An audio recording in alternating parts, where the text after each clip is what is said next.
بسم اللہ الرحمن الرحیم۔ معزز سامعین، السلام علیکم ورحمۃ اللہ وبرکاتہ۔ حضرت حسن بصری رحمۃ اللہ علیہ کا دور تھا۔ آپ کی ایک شاگردہ جو باقاعدہ آپ کا درس سننے کے لیے آیا کرتی تھی۔ اس کا ایک بیٹا تھا، خاوند کا اچھا کاروبار تھا، یہ نیک عورت تھی، عبادت گزار خاتون تھی، باقاعدہ درس سنتی اور نیکی پر زندگی گزارتی تھی۔ اس بیچاری کا جوانی میں خاوند چل بسا۔ اس نے دل میں سوچا کہ ایک بیٹا ہے، اگر میں دوسرا نکاح کر لوں گی مجھے تو خاوند مل جائے گا، مگر بچے کی زندگی برباد ہو جائے گی، پتہ نہیں وہ اس کے ساتھ کیسا سلوک کرے گا۔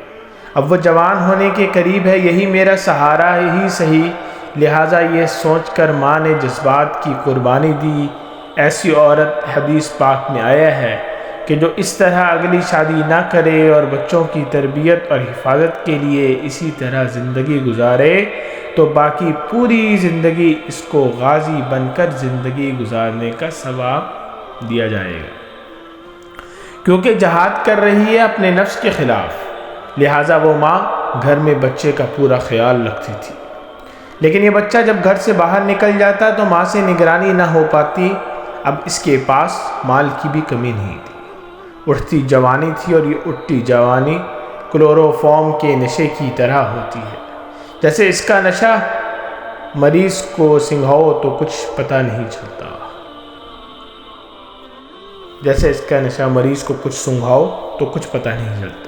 دن کب چڑھا کب ڈوبا۔ یہ جوانی بھی اسی طرح ہوتی ہے، دیوانی، مستانی، شہوانی، کچھ پتہ نہیں ہوتا اس جوانی میں نوجوانوں کو کیا ہو رہا ہے، اپنے جذبات میں لگے ہوتے ہیں۔ چنانچہ وہ بچہ بری صحبت میں گرفتار ہو گیا، شباب اور شراب کے کاموں میں مصروف ہو گیا۔ ماں برابر سمجھاتی رہی لیکن بچے پر کچھ اثر نہ پڑتا تھا، چکنا گڑھا بن گیا تھا۔ وہ ان کو حضرت حسن بصری رحمۃ اللہ علیہ کے پاس لے کر آتی، حضرت بھی اس کو کئی گھنٹے سمجھاتے، لیکن اس کو نیکی کی طرف دھیان ہی نہیں تھا۔ کبھی کبھی ماں کو ملنے آتا، ماں پھر سمجھاتی اور پھر اس کو حضرت کے پاس لے جاتی۔ حضرت بھی سمجھاتے، دعائیں بھی کرتے، مگر اس کے کان پر جوں تک نہ رینگتی۔ حتیٰ کہ حضرت کے دل میں یہ بات آئی کہ شاید اس کے دل پر مہر لگ گئی ہے۔ كَذَلِكَ يَطْبَعُ اللَّهُ عَلَى كُلِّ قَلْبٍ مُتَكَبِّرٍ جَبَّارٍ۔ کبھی کبھی اللہ تعالیٰ مہر جباریت لگا دیتا ہے، دلوں کو پتھروں سے بھی زیادہ سخت کر دیتا ہے۔ لہٰذا حضرت کے دل میں بھی یہ بات آئی کہ شاید اب اس کا دل پتھر بن گیا ہے، مہر لگ گئی ہے۔ ماں تو بہرحال ماں ہوتی ہے، دنیا میں ماں ہی تو ہے جو اچھوں سے بھی پیار کرتی ہے، بروں سے بھی پیار کرتی ہے۔ اس کی نظر میں تو بچے بچے ہوتے ہیں، ساری دنیا اچھوں سے پیار کرتی ہے، مگر ماں وہ شخصیت ہے، اولاد بری بھی ہو جائے وہ کہے گی قسمت ان کی، مگر میرے تو بچے ہیں، ماں تو ان کو نہیں چھوڑ سکتی۔ باپ بھی کہہ دیتا ہے گھر سے نکل جاؤ، اس کو دھکا دو، مگر ماں کبھی نہیں کہتی۔ اس کے دل میں اللہ نے محبت رکھی ہے، چنانچہ ماں اس کے لیے پھر کھانا بنا کر دیتی، اس کے لیے دروازہ کھولتی، پھر پیار سے سمجھاتی، میرے بیٹے نیک بن جا، زندگی اچھی کر لے۔ اب دیکھ اللہ کی شان کہ کئی سال برے کاموں میں لگ کر اس نے صحت بھی تباہ کر لی اور دولت بھی تباہ کر لی۔ اس کے جسم میں بیماریاں پیدا ہو گئی، ڈاکٹر نے بیماری بھی لا علاج بتائی۔ شباب کے کاموں میں پھر ایڈز جیسی بیماری تو ہوتی ہے، تو لا علاج بیماری لگ گئی۔ لہٰذا اب اٹھنے کی بھی سکت نہ رہی اور بستر پر پڑ گیا، اتنا کمزور ہو گیا کہ اب اس کو آخرت کا سفر نظر آنے لگا۔ ماں پھر پاس بیٹھی ہوئی محبت سے سمجھاتی رہی، میرے بیٹے تو نے جو زندگی کا حشر کر لیا وہ تو کر لیا، اب بھی وقت ہے تو معافی مانگ لے، توبہ کر لے، اللہ تعالیٰ گناہوں کو معاف کرنے والے ہیں۔ جب ماں نے پھر پیار و محبت سے سمجھایا، پھر اس کے دل پر کچھ اثر ہوا، کہنے لگا کہ ماں میں کیسے توبہ کروں، میں نے تو بہت بڑے بڑے گناہ کیے ہیں۔ ماں نے کہا بیٹا حضرت سے پوچھ لیتے ہیں۔ کہا امی میں چل کر جا نہیں سکتا، آپ اٹھا کر لے جا نہیں سکتی، تو میں کیسے ان تک پہنچ جاؤں گا۔ امی آپ ایسا کریں کہ خود ہی حضرت حسن بصری رحمۃ اللہ علیہ کے پاس جائیں اور حضرت کو بلا کر لے آئیں۔ ماں نے کہا ٹھیک ہے بیٹا، میں حضرت کے پاس جاتی ہوں۔ بچے نے کہا امی اگر آپ کے آنے تک میں دنیا سے رخصت ہو جاؤں تو امی حضرت حسن بصری رحمۃ اللہ علیہ سے کہنا کہ میرے جنازہ کبھی کی نماز بھی وہی پڑھیں۔ چنانچہ ماں حضرت حسن بصری کے پاس گئیں۔ حضرت کھانے سے فارغ ہوئے تھے اور تھکے ہوئے تھے اور درس بھی دینا تھا، اس لیے کیلولے کے لیے لیٹنا چاہتے تھے۔ ماں نے دروازہ کھٹکھٹایا، پوچھا کون ہے؟ عرض کیا حضرت میں آپ کی شاگردہ ہوں، میرا بچہ بآخری حالت میں ہے، وہ توبہ کرنا چاہتا ہے، آپ گھر تشریف لے چلیں، میرے بچے کی توبہ کرا دیں۔ حضرت نے سوچا پھر وہ اس کو دھوکہ دے رہا ہے، پھر وہ اس کا وقت ضائع کرے گا اور اپنا بھی کرے گا۔ سالوں گزر گئے، اب تک تو کوئی بات اثر نہ کر سکی، اب کیا کرے؟ کہنے لگی کہ میں اپنا وقت ضائع نہیں کروں گا اور میں نہیں آتا۔ ماں نے کہا حضرت اس نے تو یہ بھی کہا ہے کہ اگر میرا انتقال ہو جائے تو میرے جنازے کی نماز حسن بصری پڑھائیں۔ حضرت نے کہا میں اس کے جنازے کی نماز بھی نہیں پڑھاؤں گا، اس نے تو کبھی نماز ہی نہیں پڑھی، اور کچھ حضرات تھے اس امت میں جو بے نمازی کے جنازے کی نماز نہیں پڑھتے تھے، وہ کہتے تھے من ترک الصلاۃ متعمدا فقد کفر۔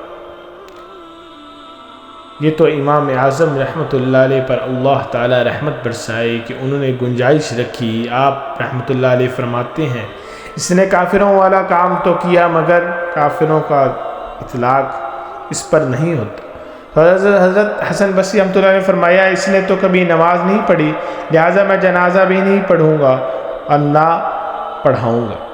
اب وہ شاگردہ تھی، چپکے سے اٹھی، مغموم دل ہے، ایک طرف بیٹا بیمار، دوسری طرف سے حضرت کا انکار، اس کا غم تو دو گنا ہو گیا تھا۔ وہ بیچاری آنکھوں میں آنسو لیے ہوئے اپنے گھر واپس آئی۔ بچے نے ماں کا زارو قطار روتا ہوا دیکھا، اب اس کا دل اور موم ہو گیا۔ کہنے لگا امی آپ کیوں اتنا زارو قطار رو رہی ہیں؟ ماں نے کہا بیٹا ایک تیری یہ حالت ہے، دوسری طرف حضرت نے تیرے پاس آنے سے انکار کر دیا، تو اتنا برا کیوں ہے؟ وہ تیرے جنازے کی نماز بھی پڑھانا نہیں چاہتے۔ اب یہ بات بچے نے سنی تو اس کے دل پر چوٹ لگی، اس کے دل پر صدمہ ہوا۔ کہنے لگا امی مجھے مشکل سے سانس آ رہی ہے، ایسا نہ ہو میری سانس اکھڑنے والی ہو، لہٰذا میری ایک وصیت سن لیجئے۔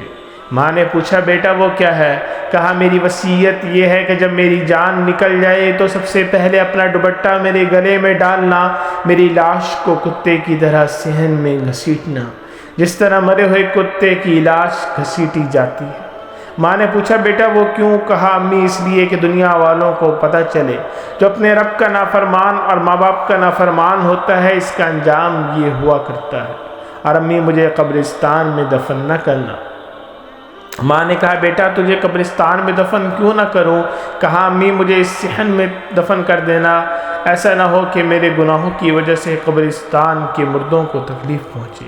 اس وقت نوجوان نے ٹوٹے دل سے عزیز کی یہ بات کہی تو پروردگار کو اس کی یہ بات اچھی لگی، روح قبض ہو گئی، ابھی روح نکلی ہی تھی، اور ماں اس کی آنکھیں بند کر رہی تھی کہ باہر سے دروازہ کھٹکھٹایا جاتا ہے۔ عورت نے اندر سے پوچھا من دق الباب، دروازہ کس نے کھٹکھٹایا؟ کون ہے جس نے دروازہ بجایا ہے؟ جواب آیا میں حضرت حسن بصری ہوں۔ کہا حضرت آپ کیسے؟ فرمایا جب میں نے تمہیں جواب دے دیا میں سو گیا تو خواب میں اللہ رب العزت کا دیدار نصیب ہوا۔ پروردگار نے فرمایا حسن بصری تو میرا کیسا ولی ہے، میرے ایک ولی کا جنازہ پڑھنے سے انکار کرتا ہے۔ میں سمجھ گیا کہ اللہ تعالیٰ نے تیرے بیٹے کی توبہ قبول کر لی ہے، تیرے بچے کی نماز جنازہ پڑھنے کے لیے حسن بصری آیا کھڑا ہے۔ پیارے اللہ جب آپ اتنے کریم ہیں کہ مرنے سے چند لمحے پہلے اگر کوئی بندہ شرمندہ ہوتا ہے آپ اس کی زندگی کے گناہوں کو معاف کر دیتے ہیں، تو میرے مالک آج ہم آپ کے گھر میں بیٹھے ہوئے اپنے آپ سے ہم اپنے جرم کی معافی مانگ رہے ہیں، اپنے خطاؤں کی معافی مانگ رہے ہیں۔ میرے مالک ہم مجرم ہیں، ہم اپنے گناہوں کا اعتراف کرتے ہیں۔ اللہ ہم جھوٹ نہیں بول سکتے، ہماری حقیقت آپ کے سامنے کھلی ہے۔ مگر رحمت فرما دیجئے، رحمت فرما دیجئے میرے مولا، ہمارے گناہوں کو معاف فرما دیجئے۔ ہمیں تو دھوپ کی گرمی بھی برداشت نہیں ہوتی، اللہ تیرے جہنم کی گرمی کہاں برداشت ہوگی۔ اے پروردگار عالم، ہماری توبہ قبول فرما لیجئے اور باقی زندگی ایمان، سلامتی اور قرآنی بسر کرنے کی توفیق عطا فرما دیجئے، آمین۔ وآخر دعوانا ان الحمد للہ رب العالمین۔ السلام علیکم ورحمۃ اللہ وبرکاتہ۔